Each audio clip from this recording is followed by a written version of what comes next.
মাটিতে ফেলে পেটানো হচ্ছে এক যুবক ও যুবতীকে। একগোছা কঞ্চি দিয়ে বারবার আঘাত করা হচ্ছে যুবতীর পায়ে, পিঠে, নিতম্বে। যন্ত্রণায় কাতরাতে থাকা যুবতীকে এরপর চুলের মুঠি ধরে টেনে এনে ফের মারা হচ্ছে। একইভাবে মারা হচ্ছে যুবকটিকেও। ওই যুগলকে ঘিরে তখন দাঁড়িয়ে আছে বহু মানুষ। যন্ত্রণায় ওই যুগল চিৎকার করতে থাকলেও কেউ সাহায্যে এগিয়ে আসেননি। সোশ্যাল মিডিয়ায় ভাইরাল হয়ে যায় উত্তর দিনাজপুরের চোপড়ার এই ভিডিওটি। আর তারপরে নিন্দার ঝড় ওঠে সব মহলে। ঘটনায় অভিযুক্ত তাজমুল হক ভোলা ওরফে জেসিবিকে গ্রেপ্তার করেছে পুলিশ। ধৃত যুবক চোপড়ার তৃণমূল বিধায়ক হামিদুর রহমানের ঘনিষ্ঠ হিসেবে পরিচিত। জানা গিয়েছে যে মহিলাকে মারধর করা হয় তিনি বিবাহিতা। এক অন্য যুবকের সঙ্গে তিনি বাড়ি ছেড়ে চলে যান। পরে তারা ফিরে এলে গ্রামে সালিশি সভা বসে। ইনসাফ সভা নামে সেই সভার নেতৃত্ব দিচ্ছিলেন অভিযুক্ত জেসিবি। সেখানেই মারধর করা হয় ওই যুগলকে। এমনকি তাদের আর্থিক জরিমানা করা হয় বলেও অভিযোগ। গত শুক্রবারের এই ঘটনাটি এরপর সামনে আসে। মারধরের ভিডিওটি শেয়ার করে বিজেপির আইটি সেলের প্রধান অমিত মালব্য লেখেন, মমতা বন্দ্যোপাধ্যায়ের শাসনে থাকা বাংলার কুৎসিত মুখ। প্রত্যেক গ্রামেই সন্দেশখালী রয়েছে এবং মুখ্যমন্ত্রী মমতা বন্দ্যোপাধ্যায় মহিলাদের জন্য অভিশাপ। ঘটনার নিন্দা করা হয়েছে সিপিআইএম এর তরফেও। অন্যদিকে চোপড়ার তৃণমূল বিধায়ক হামিদুর রহমানের দাবি, মুসলিম রাষ্ট্রে সামাজিক আচার বিচার হয়েই থাকে, কিন্তু বিচারটা যেভাবে হওয়ার কথা ছিল বিচারটা সেভাবে না হয়ে একটু বেশি হয়ে গিয়েছে।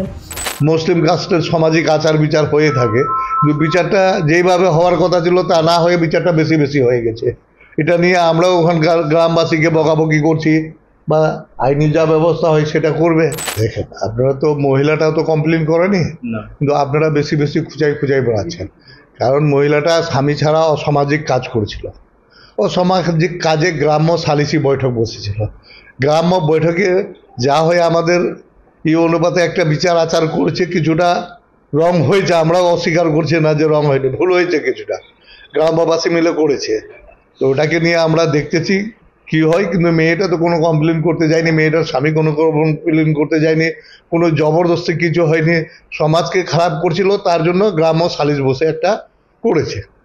তো এটা যেটা করেছে এটা একটু বেশি করে দিয়েছে। এটা নিয়ে আমরাও খুব দুঃখিত। এটা নিয়ে আমরাও যে দিক দিয়ে হয় আর আগামীতে যা থেকে না হয় এই ধরনের আমরাও চেষ্টা করি। জেসিপি বা তাজমুল কি আপনাদের দলের লোক? জেসিপি কেন, আমাদের তো চোপড়া জানে না 1 লক্ষ লিড দিয়েছি, সম্পূর্ণ চোপড়াটাই আমাদের দলে।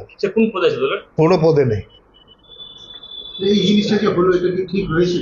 আরে এটা তো অন্যায়, আমরা সবাই বলছি রে ভাই। আর অন্যায় তো মেয়েটাও করেছে না, নিজের স্বামী নিজের ছেলে মেয়ে বাদ দিয়ে ও দুশ্চরিত্রবান হয়েছে। এখন তো একটা আমাদের মুসলিম রাষ্ট্রের সামাজিক আচার বিচার হয়ে থাকে, কিন্তু বিচারটা যেইভাবে হওয়ার কথা ছিল তা না হয়ে বিচারটা বেশি হয়ে গেছে। এটা নিয়ে আমরাও ওখানকার গ্রামবাসীকে বকাবকি করছি, বা আইনি যা ব্যবস্থা হয় সেটা করবে।